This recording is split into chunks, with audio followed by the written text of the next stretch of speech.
ريفيو جديد وانت الاهم. النهارده لقينا لكم مكان حلو قوي قوي قوي لكل الناس اللي بتسالنا في الكومنت على اماكن تصليح الجلد.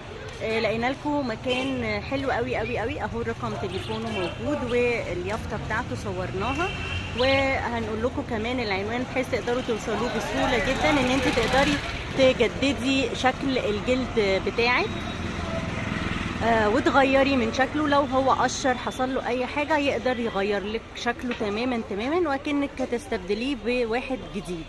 هتغيري في شكله ويرجع جديد زي ما هو بالظبط. تعالوا بقى نشوف هيقدر يرجعه ازاي. معانا بقى استاذ عبد الرحمن هيقول لنا ازاي يقدر يصلح الجلد، الجواكت الجلد وكل حاجه ما تخص الجلود يعني. اتفضل.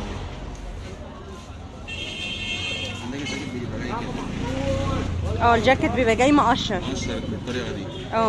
ده ملوش علاج، ملوش حاجه تاني، خلاص قشر باظ. احنا بنعمل ايه؟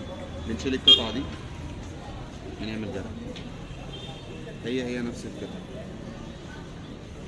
بنعمل التدريجات بتاعتها نفس الشكل بتاعها، وبنديله الفايبر بتاعه من جوه عشان نرجع نركبها تاني في نفس الجاكيت لو كله مقشر برضه بنغيره كله. الجاكيت لو مقشر كله بنغيره كله. في جاكيت بيجيلك زي كده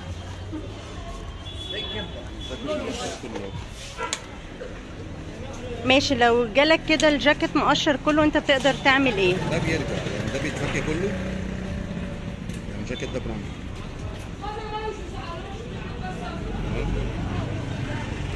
بنشيل الجلد ده كله بنغيره، بيرجع بنفس قصاته، بيرجع بنفس شكله، بيرجع بنفس الماتيريال بتاعته. بس حاجات خفيفه يعني، الحاجات بتاعت الاكسسوارات بتاعت الماتيريال ممكن حاجات ما نغيرهاش.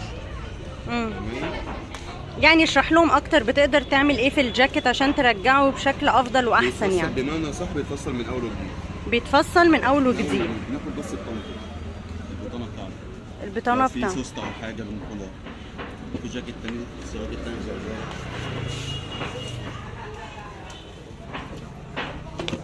احنا عامة ما بنشتغلش غير في الجاكيت البراند زورا. ايوه فعلا يا اسطى.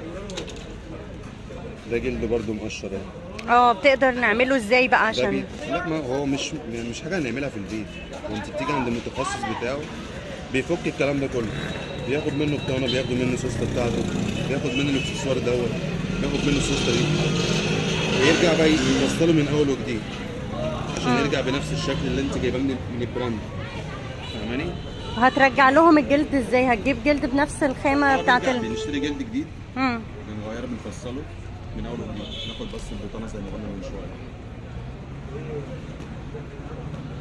شويه. بتحط ده كله بسبب سوء التخزين. احنا خزنا الجاكيت غلط. يا ريت بقى تقول لهم ازاي يقدروا يخزنوا. ايه؟ يشم الهواء، ما يتركنش في الدولاب، ما يتحطش تحت السرير، ما يتحطش في الشنطه ويتشال. يشم الهواء بس، يتحط في نص ورا الباب. لا ورا الباب لا. امال فين؟ طب فين؟ قول لهم. الشماعه بتاعت الاوضه دي هي فعلا اسمها العسكري. طب وورا الباب لا ليه؟ معلش، ما هو مكتوب حاجه مكتوب، بس انت عارف ورا باب الاوضه برضو مكتوب. يبقى الشماعه بتاعت الستاند دي اللي موجوده فيها، الشماعه دي سيبها بحيث ان يجي لها هواء. لو اتطرب ولا حاجه بيتنضف بس، ويبقى على وشه عادي، محدش يقلبه عشان الجلد نفسه ما يحصلوش، ما بيتحطش عليه اي حاجه اي بس لو اتطرب ولا حاجه بيتلمع بس. ممكن نقطه زيت بسيطه نمسح بالكلام ده شويه، فازلين موضه برضه، فازلين او زيت يقدروا بقطمه كده بسيطه، زيت كتير، حاجه بسيطه جدا تديها لمعه وتشيل التراب. مفيش ميه طبعا توصل له، مفيش اي حاجه. خلاص لو عايزين تلمعوا الجلد بشكل يرجع لطبيعته، بتقدري تحطي شويه فازلين، زيت، حاجه كده بسيطه في قطنه تقدري تعمليها. ولازم عشان تقدري تحتفظي بالجاكيت يكون في مكان فيه هواء. ماشي، قولي كده بقى يا استاذ عبد الرحمن، بتقدر ترجعه ازاي؟ بنجيب الجلد وتظبطه، يقدروا بيستلموه خلال قد ايه؟ الوقت المتراوح ممكن من 15 ل 20 يوم على حسب الضغطه اللي انا موجود فيها. يعني انا لو ما عنديش ضغط جامد ممكن ما يكملش اسبوع، لكن لو في ضغط ممكن من 15 ل 20 يوم تستلم الجاكيت. بس خلاص كل انواع الجواكت كل الاشكال تقدر تشتغل فيها. بالظبط. طيب قول لهم العنوان بقى عشان يقدروا يوصلوا. الحلميه الجديده 8 شارع موزع الدين مع الماس الحاجب. هاتي لي صفر صاعد. خد العنوان وارقام التليفون موجوده هنا. ده العنوان. الحلميه الجديده دي قريبه من وسط البلد البيباني. اسم الضرب الاحمر. لو هيركبوا مترو ينزلوا محطة محمد نجيب اقرب محطه محمد نجيب. حاجه برضو في السوريات احنا موجودين برضو. تخش بيقدر تمام. بيقدر يعمل سواريهات. وصل سواريات باشكالها هي نفس زي ما الصوره ما بتسلماني بسلمها لك بالظبط. ولتصليح الجلود.